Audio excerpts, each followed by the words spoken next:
The waiter did not walk toward the president when delivering the meal. Instead, he went straight to the command center.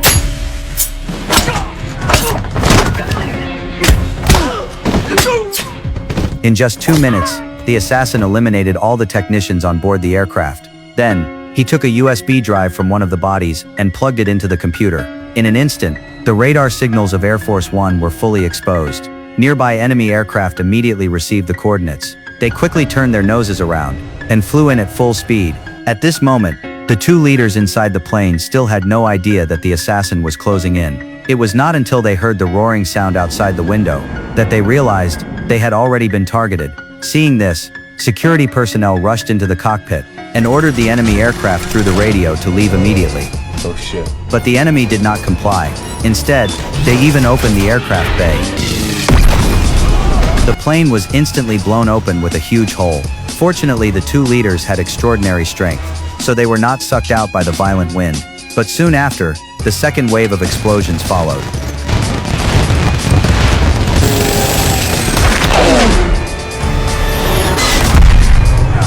Both engines were destroyed one after another. The plane had completely turned into a spinning metal rod in the sky. The two prime ministers never expected that at their age, they would experience a mid-air roller coaster ride. Taking advantage of the brief stabilization of the plane, they jumped through the broken opening and rushed toward the escape pod area. But the assassin clearly had no intention of letting them go.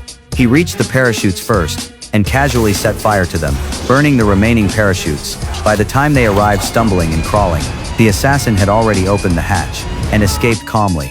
Fortunately, the bodyguard reacted quickly and actually found 2 parachutes that had not been burned. He quickly helped the two leaders put them on, while reminding them that after landing, they must immediately head to the safe house in Poland. We can double up! Not a chance! Too risky! What about all these people? We all have our jobs to do! Yours is to survive!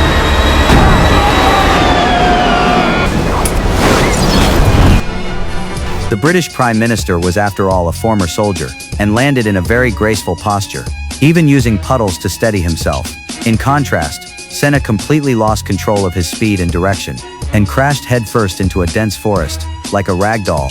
Meanwhile, news of the Air Force One crash swept across the world in an instant. The entire world believed that the two heads of state had perished in the disaster. Government systems in both countries collapsed instantly. Departments were thrown into chaos with no leadership.